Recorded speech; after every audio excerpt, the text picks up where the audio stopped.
3 سال کے بعد سورہ شورا کی آیت نازل ہوئی جس میں کھل کر دین اسلام کی تبلیغ کرنے کا حکم دیا گیا. صفا پہاڑی پر کھڑے ہو گئے, آواز دی پہلی مرتبہ یا صبا یا صبا. اس زمانے جب اس طرح کی آواز دی جاتی لوگ سمجھ جاتے بہت ہی خاص بات ہے, ایمرجنسی والی بات ہے. لوگ جمع ہو گئے, لوگوں نے پوچھا کون ہے جو صفا پہاڑی پر کھڑ کر کہہ رہا ہے یا صبا. لوگ کہتے ہیں عبد المطلب کے بیٹے عبداللہ کے بیٹے محمد صلی اللہ علیہ وسلم. تو ابھی تو نبوت کا اعلان لوگوں کے سامنے نہیں ہوا تھا. لوگوں نے کہا محمد ہے صلی اللہ علیہ وسلم, جاؤ ان کی بات سن کر آؤ, صفا پہاڑی پر کیا بات کہنا چاہتے سن کر آؤ, کیونکہ یہ لڑکا بڑا امانتدار ہے, یہ لڑکا سچا ہے, یہ لڑکا جھوٹ نہیں کہتا. لوگ جمع ہو گئے. جب لوگ جمع ہوئے تو لوگوں سے آپ صلی اللہ علیہ وسلم نے اللہ کی حمد و ثنا بیان کی. وہ اللہ کا تعارف جانتے تھے. لوگ سوال کیا ان سے پہلا, لوگوں بتاؤ اگر میں تم سے یہ کہوں اس صفا پہاڑی کے پیچھے ایک لشکر ہے, ایک فوج ہے جو مکے میں ہم تمام کو قتل کرنے, ہم پر حملہ کرنے آئی ہے, تو کیا تم لوگ میری بات کا یقین کرو گے؟ مشرکین تھے, آپ کی رسالت کا پیغام ابھی عام نہیں ہوا تھا. سامنے کھڑے تھے, کہا محمد صلی اللہ علیہ وسلم اگر تم کہتے ہو اس پہاڑی کے پیچھے لشکر ہے ہم پر حملہ کرنے آیا ہے, ہم تمہاری بات کا یقین کریں گے. اس لیے 40 سال آج تمہاری زندگی کے ہو گئے, 40 سال میں کبھی ہم نے تمہاری زبان سے ایک مرتبہ بھی جھوٹ نہیں سنا ہے. اگر تم کہتے ہو تو سچی بات ہوگی, تمہاری بات پر یقین لائیں گے. عزیز دوستو, آج اس ملک میں ہندو بھی رہتے ہیں, عیسائی بھی رہتے ہیں, سکھ بھی رہتے ہیں, یہود بھی رہتے ہیں, برہمن بھی رہتے ہیں, جین بھی رہتے ہیں. آج مسلمان ہوتے کے ناطے بحیثیت مسلمان نبی صلی اللہ علیہ وسلم کے امتی ہونے کے ناطے کہ آج ہے قوم, کہ آج مشرکین, کہ آج ہندو بھائی یا جینی بھائی ہماری بات پر ویسا اعتبار کرتے ہیں جیسا اس زمانے کے مشرکین محمد صلی اللہ علیہ وسلم پر کرتے تھے. کہ آج ہماری اخلاق کے ذریعے, ہمارے کاروبار کے ذریعے, ہمارے معاملات کے ذریعے, ہماری بات کے ذریعے, ہماری زبان کے ذریعے ہم نے کیا اسلام کی وہ اچھائی کو, وہ سچائی کو, وہ علمبرداری کو, وہ امانتداری کو کیا ہم نے آج غیروں کے سامنے پیش کیا؟ کہ آج اسلام کی وہ سچائی, وہ اچھائی, وہ پاک بازی کیا ہم غیر مسلموں کے سامنے پیش کر سکتے؟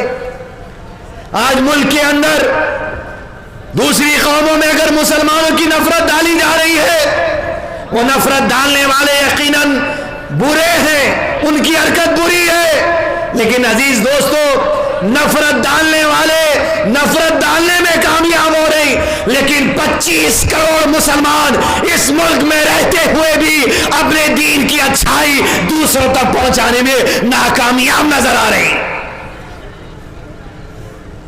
چند لوگ اٹھ کر سوشل میڈیا پر, میڈیا چینلوں پر, اخباروں کے ذریعے, میگزین کے ذریعے, واٹس ایپ کے ذریعے آپ کی برائی کر کر, آپ کو اس ملک کا دشمن بتا کر, آپ کے اندر اچھائی نہیں ہے یہ بتا کر غلط بات پیش کرنے کی کوشش کر رہے ہیں. 25 کروڑ مسلمان کیوں نہیں یہ دین کی اچھائی پیش کر سک رہے, نہیں پیش کر سک رہے. اس وجہ سے آج کہ ہم اپنی ذاتی زندگی میں ناکامیاب ہوتے نظر آ رہے ہیں, ذاتی معاملات میں ناکامیاب ہوتے نظر آ رہے ہیں, خاندانی معاملات میں ناکامیاب ہوتے نظر آ رہے ہیں, اپنے کاروباری معاملات میں اسلام پہ عمل نہیں کرتے ہوئے نظر آ رہے ہیں. جب آپ کے کاروبار میں آپ کا اسلام ہوگا تو یقیناً اس ملک کے رہنے والوں کو آپ کے کاروبار کے ذریعے دعوت ہوگی.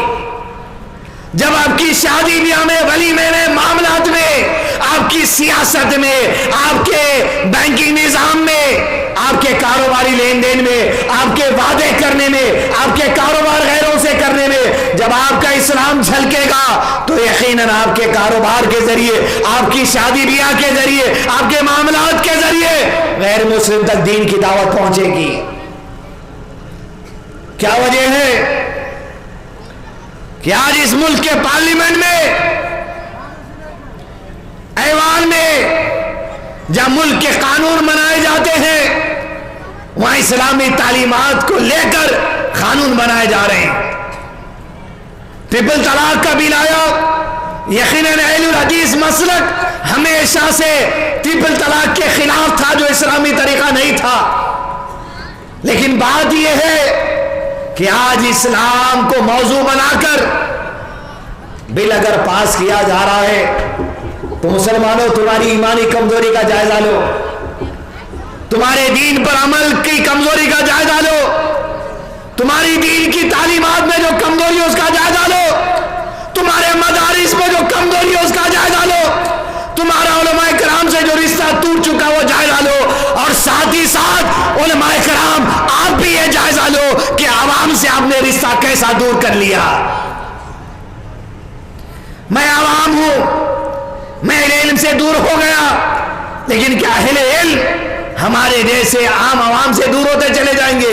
یہ وابستگی ٹوٹ گئی، یہ رشتہ کمزور ہو گیا، اس رشتے کو مضبوط کرنے کی ذمہ داری علماء کرام کی بھی ہے، اس رشتے کو مضبوط کرنے کی ذمہ داری عام عوام کی بھی ہے۔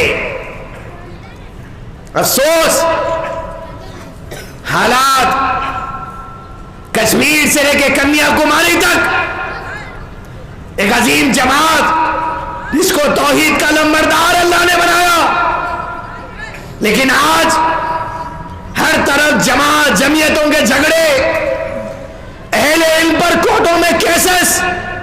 کیا وجہ ہے؟ یہ آپس میں اختلاف، یہ آپس میں لڑائی، یہ آپس میں فساد، اور غیروں تک کیا پیغام جا رہا ہمارا؟ کیوں ہمارے دلوں میں ایک دوسرے کے لیے محبت، وہ الفت، وہ ایمانی کیفیت کیوں نہیں آ رہی؟ کیوں آج ہمارے ذمہ داروں میں یہ جھگڑے فساد ہے؟ عزیز دوستو، یہ چیز آج ہم غور نہیں کر رہے، لیکن یہ چیزیں عزیز دوستو وہ دشمن جو ہمارے اندر اور دشمنی ڈالنا چاہتے ہیں وہ بڑے اچھے سے ہمیں دیکھ رہے ہیں۔ آخری لمحات صفا پہاڑی پر کہا محمد صلی اللہ علیہ وسلم آپ کی بات کا یقین کریں گے، اس لیے کبھی ہم نے آپ کی زبان سے جھوٹ نہیں سنا ہے۔ عزیز دوستو، وہاں سے دین کی سربلندی کا کام شروع ہوا۔ 13 سال آپ صلی اللہ علیہ وسلم مکے میں رہتے ہوئے دین اسلام کی تبلیغ کا کام لوگوں میں کرتے رہے۔ 13 سال میں بہت کم لوگ اسلام قبول کیے، لیکن اس کا سب سے بڑا فائدہ یہ ہوا کہ دنیا کے لوگوں میں چرچا ہو چکا کہ آخری نبی جو آنے والے تھے وہ مکہ شہر میں آنے والے ہیں، اور عبداللہ کے بیٹے محمد صلی اللہ علیہ وسلم جس نے وہ آخری نبی ہونے کا اعلان کر دیا۔